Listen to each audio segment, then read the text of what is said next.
Okay, now we discuss a very interesting topic whether the Trump presidency has affected international students. Okay, now I entered the United States when the Trump government was came into power, so it's like a special thing for me, and I think I have seen enough of the situation to be able to answer it. But you don't take my words as the final thing. Okay, you do your own research. This is my own viewpoint about the situation and how what I have observed, what I have come across. Okay, and there might be people who are working who can have better ideas than me on this topic, but this is my viewpoint. Okay, so let's start with it. So has Trump presidency affected international students and the education programs and the graduates, are they affected in any way? Okay, so the thing is, uh, the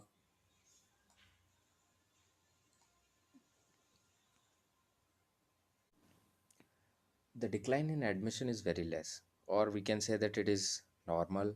Okay, now the admission rate I'm talking about. Okay, now it is not very drastic in the past few years. I can show you one figure for that, and so this is I think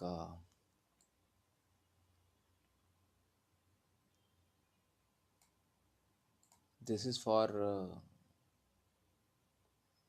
international enrollments from 2016 to 17 to 18. Okay, so for the 16, 17, 17, 18. Okay, now these are the total international enrollments. Okay, now international enrollments overall, it has been like, if you can see, China is on the top with most students, and followed by India. Now, if we are talking about only graduate students, there is a 8.8 decrease in, as you can see it here. Okay, so for graduate students, there is a 8% decrease, and at the same time, the OPT is 32% increase. Now, what they are saying is that the OPT increase is not really, it doesn't reflects actually, because it's not like new people have applied for OPT. Okay, it's not like all the 32% are from India. They are in from applying from India fresh. Okay, this is not the case. The 32% jump that you are seeing here, it is actually like maybe people who are on H1B or some other, they have recoursed, like re-enrolled for some reason. They want to be in status, and and they have enrolled again in OPT. Okay, so that kind of possibility is there. So it's what we can say is like it's within the system, the variable change. Okay, so it's not something into the system or out of the system. So that's why actually, like, the overall is showing as positive, but actually for India the overall is negative. Okay, so the realistic figure, you can take it this one only, 10% decline. Okay, 8.8%. So 8.8% is pretty healthy, and it's normal. Like normal fluctuations will you will be having. Sometimes you'll be having plus 15, sometimes you'll be having minus 10. That's average. Okay, so going by the facts and figures, it's not much of an impact. Okay, Trump presidency has not much of an impact for Indian students, at least. And so that's it. And has now, one thing I also have noticed is that the things have become stricter. Okay, now there is strict. Okay, like this one is from a news report. Okay, August 1, 2018. USCIS data shows severe increase in request for evidence and denials. Okay, many people will agree with this also, who have faced the same situation. But the thing is that they have become more strict. Okay, strict in terms of everything. Now you need they are checking, double checking if your degree is genuine or not, your work experience is genuine or not, because there is always like, we have it, right, the reputation of producing fake things and all kind of doing that. So they have increased that level of like uh, level of scrutiny. Okay, request for evidence is like request for evidence, like you have to show your evidence, like for different things. Okay, extra evidence of what you are saying, so supporting documentation, and it has become more. So that way the things have unfolded, and everything from security checking to these kind of things. Okay, now uh, now it has become difficult, but it's not true that people are being denied visa outright. Okay, those who cannot produce the RFEs or something, uh, RFEs, and those who can't justify it properly, they will surely be given with a denial. But that's not the significant significant part of it. Denial is not a significant part of it. Okay, so that you had to keep in mind. Okay, so um, and then after things have become stricter, now the thing is that uh, the impact is not that significant. Okay, this is the point. So it is not very significant. There has been an impact, but it is not that much, because we are going to see there have been positive developments also. Now, the Trump administration is against illegal immigration. Okay, though, so this is what most people are confused about. But the thing is that the current administration is against illegal immigration. Okay, now illegal immigration is when many South Asian countries are participating in illegal immigration, including Pakistan also, because you have recently seen. Okay, in illegal immigration, what happens is you're trying to cross border. Okay, so that is illegal, without any paperwork, without anything. You just get into US and you start living there, and you produce documentation and everything, and you start to lead a life there. So these are so from like Mexico and all, they are very worried about it, and from the waterways also, and they are against actually this. Okay, now India, majority of people, they are legal immigrants. Okay, legal. So by visa, by passport, and everything formal, we are doing it, right? So now the problem actually arises when, like, there is indirect impact. Okay, now since most people are very worried about this thing, illegal immigration, now even the legal immigrants, they are facing trouble, indirect trouble. Okay, in indirect trouble or hatred also. Even if you are a legal immigrant, you might face hatred from some people. Okay, these are the issues basically. So that's why they are not against the legal immigrants. So by the rule of the law, you are like you are still in safe hands. Okay, so that's it. And the Trump administration has been seen previously, I think in 2017, 2018, all the time, in all the time, they were like very much opposed to the H1B. Okay, now you have to take my one word that H1B is never going to end. Is never going to end.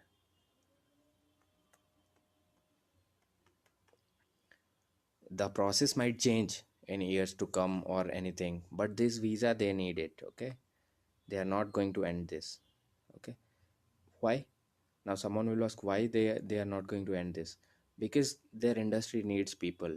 Now coming to different kinds of like IT and other um, technical domains, medical, healthcare, they need people to work there. Okay, because of the population actually, because US is sparsely populated, and most people these days are like, most US people these days, they are into they are not much into research and those kind of things, okay, and even IT kind of job, because like these kind of jobs no one wants to do in India also, like many people despise. So for these there is always a requirement in IT. You have different things, and very specialized people need years of study, years of working experience to master them, okay. Now so there is real deficiency in this IT actually, not maybe engineering, not maybe medical, or like IT MIS, okay, and anything you do, CS, all kind of IT, there is always a severe requirement for IT, okay, and they don't have local workers for this to work also. That's why the industry is always behind it, so they are not going to end this program any soon, okay. So this is what I wanted to tell you now. And also to support what I said before now, the thing is that you might have just very recently Trump government announced a U-turn, okay, made a U-turn in his recent State of the Union speech, okay. Donald Trump now says he wants more legal immigration to run. He wants more legal immigration to run factories and companies, okay. This is what he has said in a like a surprising thing, okay. You have been opposing things, now how can you make a U-turn? Because the advisors are there, and now they are some dynamics is changing, okay. Now they understand that we need people, okay, so that's why they have told this, he has told it, okay. We want more legal immigrants to run factories and companies, okay. So that's why. And these are there, and there have been recent positive developments also. It was not this much positive in 2017-18, but starting with 2019 I can say that there have been positive developments, okay. The first positive development is that bills introduced in US Congress to remove per country green card limits, okay. Now this is what they are doing because the the green card process is actually flawed. Like they want talented people, but okay, they want it, everyone wants talented people, but the thing is that based on now currently they have some different countries, like India is there, China is there, Sri Lanka is there, okay. India, China, Sri Lanka is there, okay. Now they have they have made it like round robin fashion, okay. Everyone will get 7% of the share of the total green cards, okay. Now they have made it, okay. Now India will get 7%, China will get 7%, Sri Lanka will get. Now given there are few people from Sri Lanka, they all will get green card, okay. Now India will be having a lot of many more professionals contributed from India, but they will be in backlog, okay. They will not be there, they will be in green card backlog. So this is kind of your injustice being done against talent, okay. Based on geography they have done it, but the thing is that it is not normalized with respect to population, okay. Normalized, not normalized with respect to talent, okay. Because maybe some country may not be sending that talented people to work, while talented people from say China are not able to get green card. So as a result of this they have to move out of US. So that's why they have finally they have decided to fix this flaw after a decade or many decades I say. So they have the bill has been introduced and it's going to become a law. There is no doubt in it, okay. They will be removing the per country quota for the maximum green cards, okay. So this means that now the it will be easier for you to obtain green card, okay. This is very latest, okay. In I think in 2019 beginning only this has been done now. And the second positive development is that Donald Trump's new H1B system is out, favors foreigners in US colleges. This many of you might have seen it already. So this is also this is almost done, okay. This is not a matter of speculation anymore or debate. This has become a law already. Now Now this also increases chance for people who have pursued MS in US universities. In US universities, not only MS, if you have pursued MS, master in engineering, or PhD. Okay, so if you are qualified from US university, you will be having a upper hand over graduates from Indian university. Say for example, uh, MNC professionals who are working for IT from India. Okay, they get they easily get H1B. So now what they have done is, they will, once your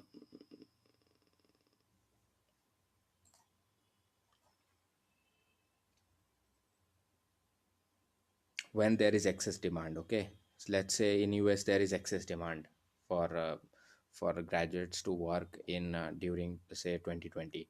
So the demand is due to some change, technological change, due to some political change, whatever it might be, there the demand has increased for workers, foreign workers. Okay, now in that case, the chances of selection in the lottery will also increase, because the lottery will be outputting more students, more professionals will be selected from lottery.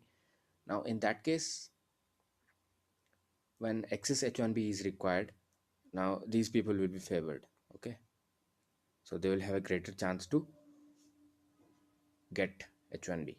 Okay, so this is one of the positive developments.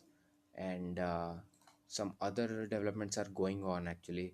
And like your H4 visa issue. Okay, bill in US Congress to protect H1B spouses. This was in previous 17th, the previous year, November 2018. Okay, now uh, so they are fighting that there is the two groups are fighting at each other. The government is trying to abolish the H4 visa, the work authorization for the spouses of H1B holders. And but because this is that is going to impact the H1B holders, H1B people also, because if you're someone in your family is not able to work, then how can you work? Okay, so people know this. So that's why some opposing rules are also being, they want to enforce it, so that the H4 program remains there. Okay, H4.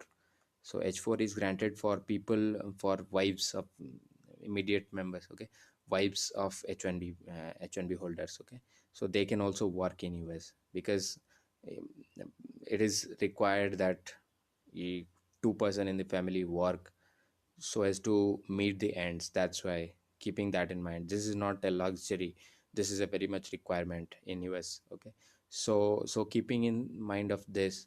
Okay, so they are going to relax it, and this will not be a problem, because if they are going to scrap H4 or the employment authorization for spouses of H1, then it will be a financial trouble for H1 holders. And indirectly it will impact the H1 programs, and the H1 people will leave US. So they don't want that. Okay, so there are rules to check this thing, and it's a positive development, but it's still ongoing, we don't know it yet. They wanted to end it in 2017, in 2018, last year.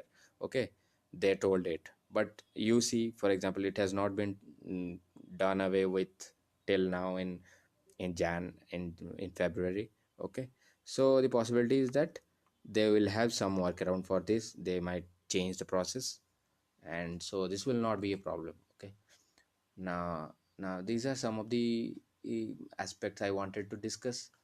And that's why, uh, for legal immigrants and for people who are actually honest, and they want to study their field, they want to be expert, they want to contribute to the organization, to the society, there will not be a problem. America is still very like freedom friendly.